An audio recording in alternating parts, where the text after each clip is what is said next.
பரிசுத்த நாமத்துக்கு ஸ்தோத்திரம். கர்த்தருடைய நாமம் மகிமைப்படுவதாக. ட்ரினிட்டி ப்ராப்பர்ட்டிக் மினிஸ்ட்ரியின் சார்பாக நாங்கள் உங்கள் அனைவருக்கும் வாழ்த்துதல் சொல்லுகிறோம். கர்த்தர் நமக்கு இந்த மாதம் புதிய காரியத்தை செய்வேன் என்று வாக்கு கொடுத்திருக்கிறார். அந்த வாக்கு தத்தத்தை நம்ம கொஞ்சம் ஆராய்ச்சி பார்ப்போமா?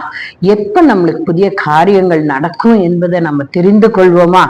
எல்லா காரியத்தையும் நம்ம தெரிந்து கொள்வது மிகவும் அவசியம். வேதத்தின் படி புரிஞ்சுதா? இப்போ ஏசாயா 43:19 43ஆம் அதிகாரம் 19ஆம் வசனம் ஐசாயால எடுத்தீங்கன்னா, இதோ நான் புதிய காரியத்தை செய்கிறேன், இப்பொழுது அது தோன்றும், நீங்கள் அதை அறியீர்கள். நான் வனாந்திரத்துல வழியையும் அவாந்திர வெளியில ஆறுகளையும் உண்டாக்குவேன். நம்ம எப்போ வாசிக்கும் போது என்ன வாசிடுவோம்? நான் புதிய காரியத்தை சொல்லிட்டீங்கன்னா அது நடக்குமா? இப்பவே நடக்கும், இன்னைக்கே நடக்கும் சொல்லிட்டு, அது மட்டும் இல்ல, அந்த புதிய காரியம் வல்லமையான காரியம்னு சொல்லியிருக்கு. எவ்வளவு வல்லமை உள்ளது பாத்தீங்கன்னா, வனாந்திரங்கிறது எப்படி? காடு, அடர்ந்த காடு. அந்த காடுல ஒரு வழியை கண்டுபிடிச்சு போறதுங்கிறது it is not at all possible. ரொம்ப கஷ்டம். நல்ல செவ்வையான அடுத்த இடத்துக்கு சேர்ற அளவுக்கு நல்ல வழியை உண்டாக்கி தருவாராம். அப்புறம் என்ன சொல்லிருக்காரு? அவாந்திர வெளியில ஆறுகளை உண்டாக்குவார். தண்ணியே அப்படியே காஞ்சு போன நிலத்துல ஆண்டவர் என்ன செய்வாராம்? ஆறுகளை உண்டாக்குவார். ஆறுன்னு அப்படின்னா ஒரு ஓடை, ஒரு குளம், ஒரு குட்டை இல்ல, ஆறு. அப்படியே அந்த தொடங்கி முழுசு ஓடுகிற காரியம்.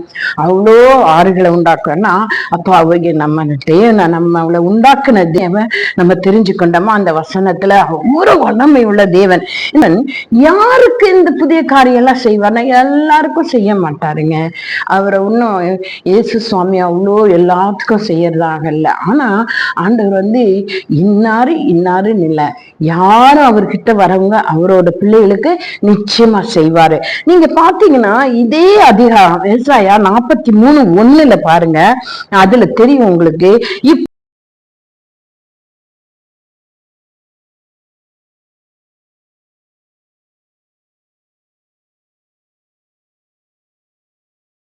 இப்போதும் யாக்கோபே உன்னை சிருஷ்டித்தவரும் இஸ்ரவேலே உன்னை உருவாக்கினவராகிய கர்த்தர் சொல்லுகிறதாவது என்ன சொல்றாரா? பயப்படாதே, உன்னை மீட்டுக் கொண்டேன், உன்னை பேர் சொல்லி அழைத்தேன் என்று சொல்லுகிறார். அவர் என்ன சொன்னாரு? ஆண்டவர் என்ன சொல்றாரு? நீ பயப்படாத யாக்கோபே, நான் தான் உன்னை சிருஷ்டித்தேன், இஸ்ரவேலே நான் தான் உன்னை உருவாக்கினேன். அப்ப நம்மள உருவாக்குன தேவன், நம்மளை உண்டாக்குன தேவன், தாயின் கருவிலேயே நம்மள சிருஷ்டித்த கர்த்தர் என்ன சொல்றாருன்னா, பயப்படாத, நோ ஃபியர்ஸ், பயப்படாத. என்ன செஞ்சுட்டேன் நானு? அப்பவே உன்னை உருவாக்கும் போதே உன்னை மீட்டு கொண்டேன், உன்னை பேர் சொல்லி அழைத்திருக்கேன். ஆண்டவருக்கு நம்ம பேரெல்லாம் நல்லா தெரியும். உன்னை பேர் சொல்லி அழைத்திருக்கிறேன், நீ பயப்படாத. நீ யாரு? நீ என்னுடையவன். நம்ம உரிமை பாராட்டுகிறார் இயேசு சுவாமி, நம்மளை உரிமை பாராட்டுகிறார். கர்த்தர் ஆண்டவர் நம்மளை உரிமை பாராட்டுகிறார். நீ என்னுடையவன், நான் தான் உன்னை சிருஷ்டித்தேன், நான் தான் உன்னை பேர் சொல்லி அழைச்சேன், நீ பயப்படாதேன்னு சொல்றாரு.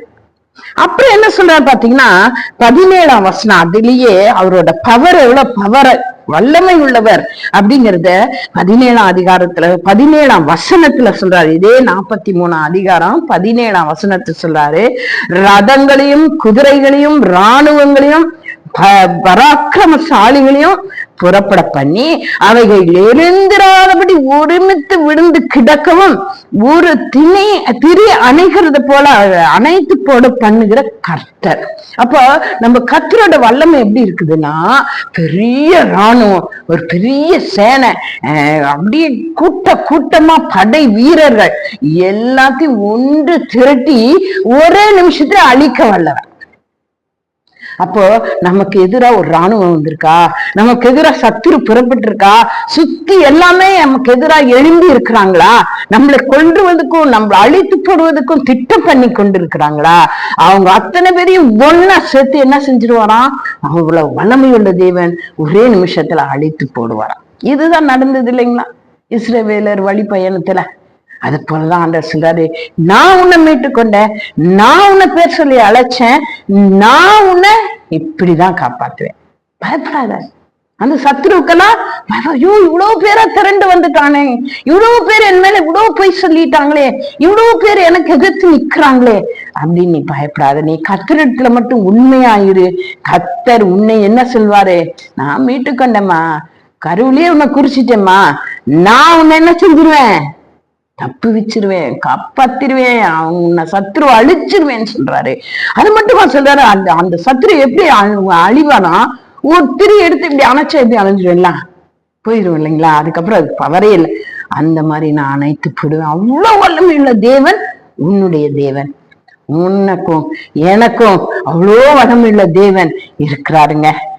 அவர் என்ன செய்வாரு, இதெல்லாம் அழிஞ்சிச்சுன்னா, நமக்கு எதிராக வர சத்துரு எல்லாம் அழிஞ்சிச்சா நமக்கு எல்லா காரியமே புதிதா மாறிடும். It will become new. Everything will become new. அதான் அவர் சொல்றாரு அடுத்த வசனத்துல என்ன சொல்றாரு, முந்தினவைகளை நினைக்காதே, பூர்வமானவைகளை சிந்திக்க வேண்டாம். நீ இப்ப முன்னால நடந்துச்சு, ஐயோ இன்னைக்கு சொல்றாங்க இவங்க என்ன இப்படி சொல்றாங்க, நான் எவ்வளவு பாடுபட்டுட்டேன், எவ்வளவு வேதனைப்பட்டுட்டேன், எத்தனை பேர்கிட்ட நான் அவமானப்பட்டுட்டேன், எவ்வளவு நிந்தனைகளை அனுபவிச்சுட்டே வரேன் அப்படின்னு நீ நினைக்காத. முந்தின நினைக்காத, பூர்வ காலத்துல ஐயோ எங்க தாத்தா பாட்டி இருந்து கஷ்டப்பட்டு தான் இருக்காங்க அப்படின்னு நினைக்காத. இன்னைக்கு இன்னைக்கு உன்னை உண்டாக்குன தேவன், உன்னை கருவிலேயே பேர் சொல்லி அழைத்த தேவன் உன்னுடைய காரியங்கள் முழுதையும் புதிதாக்குவார். உனக்கு எதிராக இருக்கிற சத்துருக்களை ஒரு நிமிடத்தில் அழித்து போட வல்லமையுள்ள தேவன் உன்னோடு கூட இருந்து உண்மை மேன்மைப்படுத்துவார். அதே தேவன் என்ன சொல்றாரு, உனக்கு புதிய காரியத்தை செய்றேன். வல்லமையுள்ள இயேசு ராஜா, வல்லமையுள்ள தேவன் உங்களோட இருக்கிறாருங்க. நீங்க நம்புங்க, பயப்படாதீங்க. உங்களுக்கு புதிய காரியங்கள் பழசெல்லாம் ஒழிஞ்சிடும், பட்ட கஷ்டமெல்லாம் போயிடும். புதுசான காரியங்கள் உங்கள் வாழ்க்கையில ஆண்டவர் இன்று முதல் நடத்த வல்லவராயிருக்கிறார். விசுவாசிக்கிறீங்களா? ஜெபிக்கிறீங்களா? வேதத்தை வாசிக்கிறீங்களா?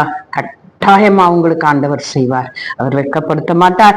என் தேவன் பொய் சொல்லுகிற மனுஷன் அல்ல, உண்மையுள்ள சத்தியமுள்ள இயேசு கிறிஸ்து. விசுவாசிப்போமா? ஜெபிப்போமா? நம்ம கர்த்தாவே, உங்க வல்லமை பெரிதப்பா. உங்க வல்லமைக்கு எதிர்த்து நிக்கிறவன் யார்?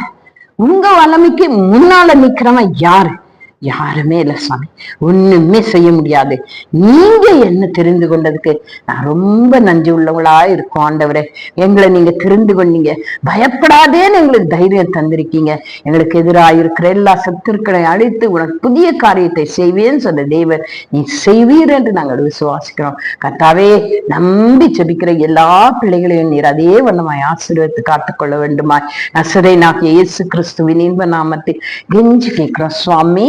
Amen. God bless you all.